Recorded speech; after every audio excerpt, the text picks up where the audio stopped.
सुप्रभात बच्चों। प्रातःकालीन कक्षा में आप लोगों का बेटा हार्दिक अभिनंदन। कैसे हो आप लोग? पढ़ाई चल रही है? चलिए बेटा, पिछली कक्षा में हम लोगों ने औपचारिक पत्रिका, उसके बाद फिर आगे उपसर्ग, प्रत्यय से रिलेटेड ये अभ्यास 3 था। लेकिन हम लोगों ने उपसर्ग पे विचार किया और कक्षा कार्य में भी और गृह कार्य में भी हम लोगों ने उपसर्ग के बारे में जाना, समझा और किया। जैसा कि फिर से पिछली कक्षा की हम लोग पुनरावृत्ति करते हुए आगे बढ़ेंगे। तो उपसर्ग क्या था? उपसर्ग जो किसी शब्द के पहले जो शब्दांश जुड़ता है वो उपसर्ग होता है ना। अब आज की कक्षा में हम लोग प्रत्यय पे विचार करेंगे, ठीक है? चलिए तो फिर प्रत्यय पे विचार किया जाए।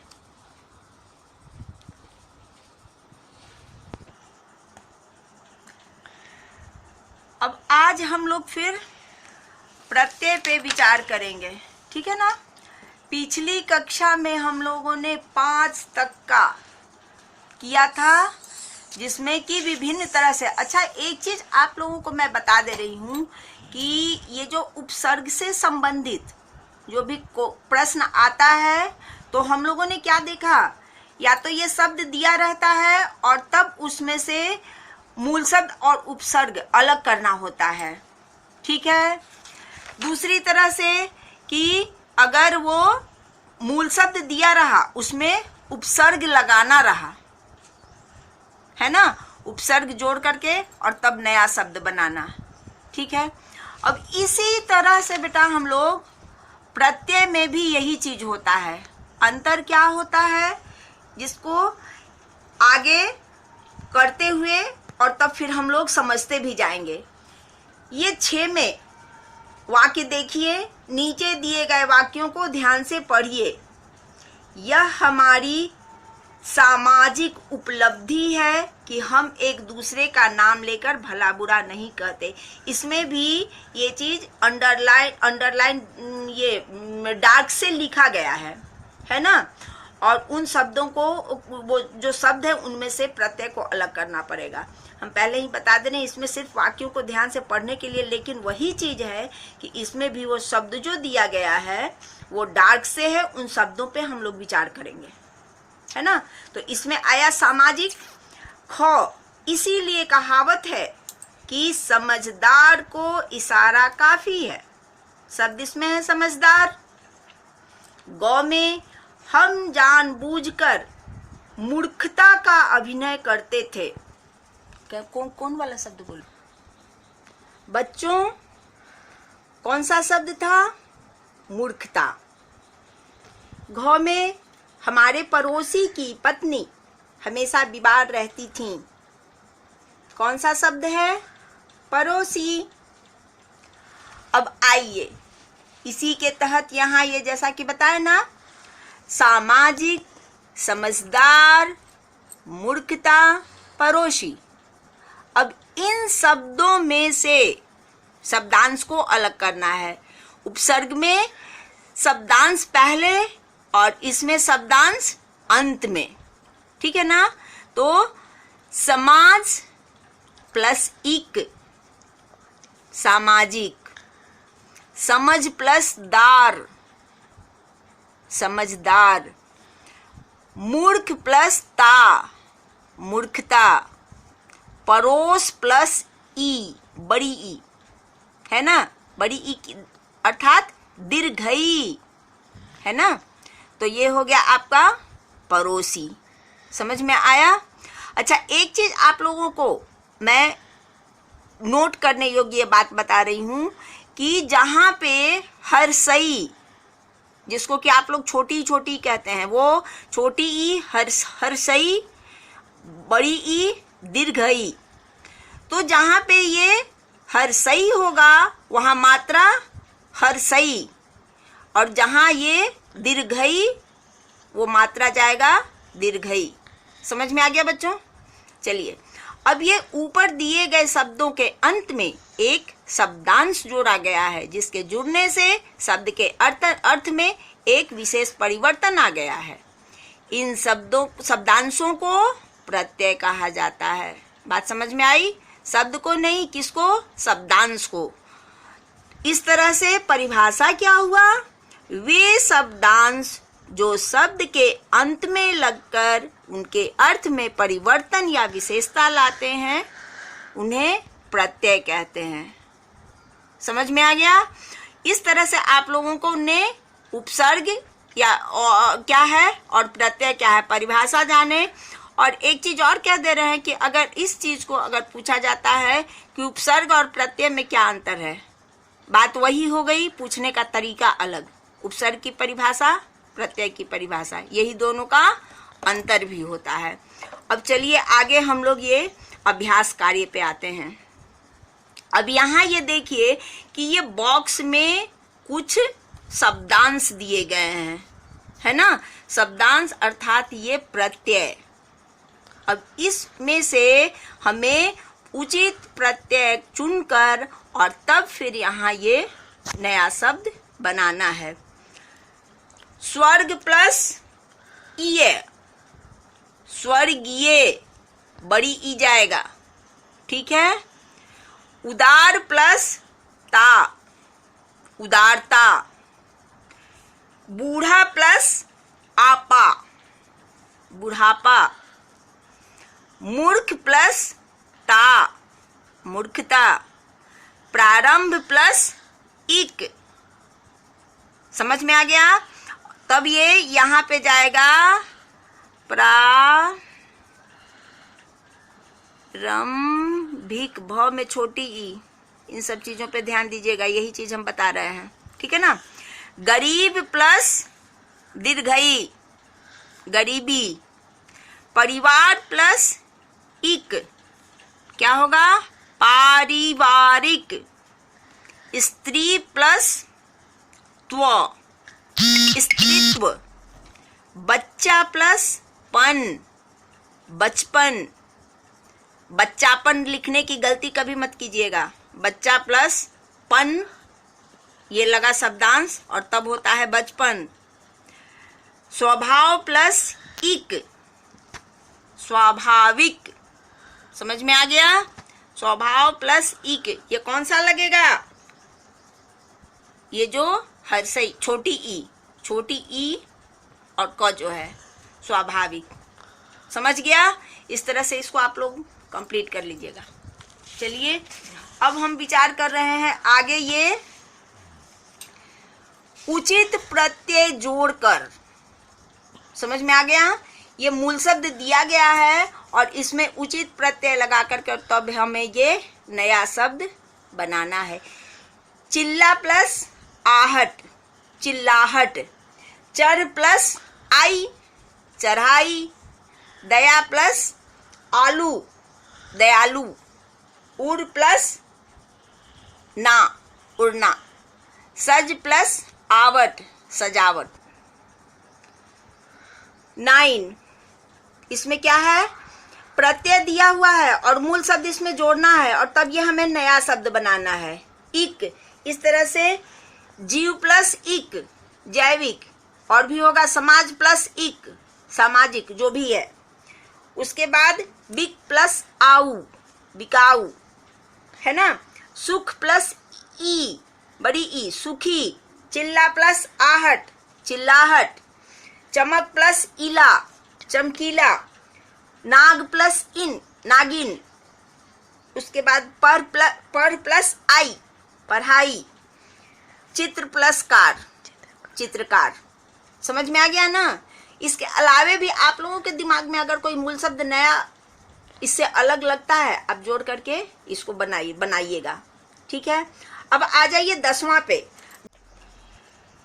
10 में आपका दिया गया है शब्दों में से उपसर्ग, मूल शब्द व प्रत्यय। यानी कुछ शब्दों में उपसर्ग अलग करना है और कुछ शब्दों में प्रत्यय अलग करना है, मिक्स करके दिया हुआ है ना? जैसे कुपुत्र में कु प्लस पुत्र, जहाँ प्रत्यय का स्थान है वहां पे डैश। इसी तरह से लिखावट, लिख मूल शब्द, आवट हो गया ये आपका प्रत्यय। अब इसी तरह से करना है गौ में पुरुषत्व, पुरुष हो जाएगा मूल शब्द और त्व हो जाएगा आपका प्रत्यय। भर पेट है ना, तो उपसर्ग हो जाएगा भर और उसके बाद मूल शब्द हो जाएगा पेट। प्रतिक्रिया, प्रति मूल शब्द, प्रति उपसर्ग और मूल शब्द क्रिया, ठीक है ना। इसी तरह से करना है कृपालु, कृपा मूल शब्द, आलू हो जाएगा प्रत्यय। नैतिक, यहाँ नीति मूल शब्द और इक हो जाएगा प्रत्यय। उपकार है ना, इसमें कार हो जाएगा मूल शब्द और उसके बाद उप हो जाएगा शब्दांश उपसर्ग। चमकीला, चमक मूल शब्द और इला बड़ी ई है ना, हो जाएगा ये आपका प्रत्यय। ठीक है, समझ में आ गया। इस तरह से इसको कंप्लीट कर लीजिएगा। अब यहाँ पुनः ये चीज आ गया, आओ दोहराएं, आओ दोहराएं यानी पुनरावृत्ति, रिवीजन है ना। अब ये देखिए, ये आप लोगों के लिए है, मैं बोल करके पढ़ रही हूं और उच्चारण समझिएगा कहाँ पे अनुनासिक का प्रयोग करेंगे, है ना। बांसुरी, गांव, महंगी, सांस, दांत, कहाँ, चांदनी, मुंह, अनुनासिक यथास्थान लगा करके इसको पूरा कीजिएगा। अब 12 में आपका है उचित वाक्यों, निम्नलिखित वाक्यों में उपयुक्त स्थान पर विराम चिन्ह का लगाइए। विराम चिन्ह हम लोगों ने पहले पढ़ा है और आप लोगों को इसमें विराम चिन्ह का प्रयोग करना है। मेरे बोलने के उतार चढ़ाव से आप लोग समझिए, इसको कीजिएगा। मधुकर ने कहा, मैंने अब कनाडा में बसने का निश्चय कर लिया है। ठीक है। सुजाता, मानसी, अंकिता, रश्मि और देवांशी अच्छी सखियां हैं। आहा, हलवा खाकर मजा आ गया। मां ने क्रोधित होकर पूछा, इतनी रात गए, कहाँ जा रहे हो। ठीक है, चलिए। अब उसके बाद 13 में क्या है, लिंग परिवर्तन करना है। कुछ का पुल्लिंग शब्द दिया हुआ है, कुछ का स्त्रीलिंग शब्द दिया हुआ है। जिसका पुल्लिंग दिया हुआ है उसका स्त्रीलिंग, जिसका स्त्रीलिंग दिया हुआ है उसका हमें पुल्लिंग करना है। तो आचार्य का आचार्या, ठीक है। भवदिया, इसका पुल्लिंग भवदिये। पुल्लिंग शब्द नायक, स्त्रीलिंग इसका नायिका। पुल्लिंग शब्द स्वामी, स्त्रीलिंग इसका स्वामिनी। स्त्रीलिंग शब्द कवयित्री, पुल्लिंग इसका हो गया कवि। स्त्रीलिंग शब्द इसका विदुषी है ना, इसका हो गया विद्वान। ठीक है। अब उसके बाद आ जाइए 14 में निम्नलिखित वाक्यों को कोष्ठक में दिए गए शब्दों के वचन रूप में पूरा करना है।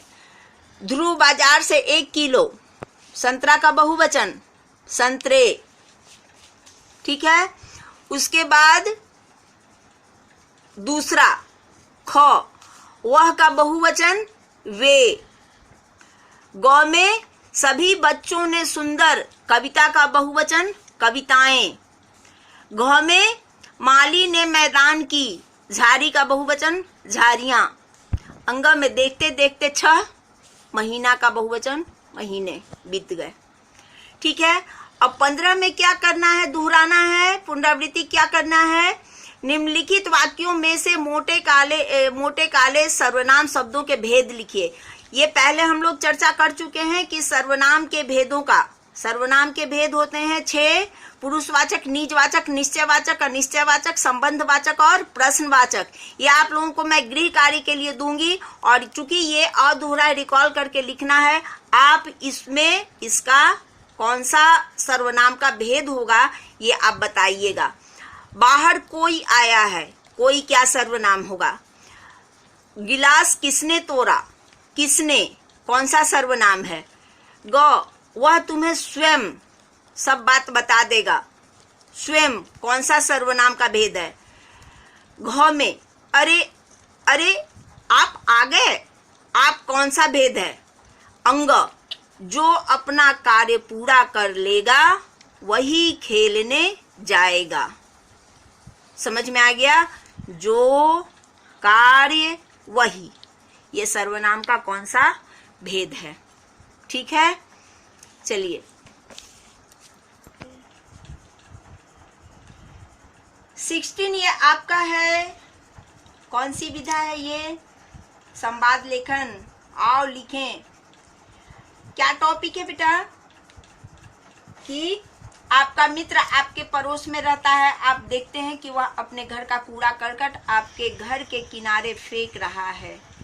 अपने मित्र के साथ हुई बातचीत की कल्पना कीजिए और उसे संवाद में लिखिए।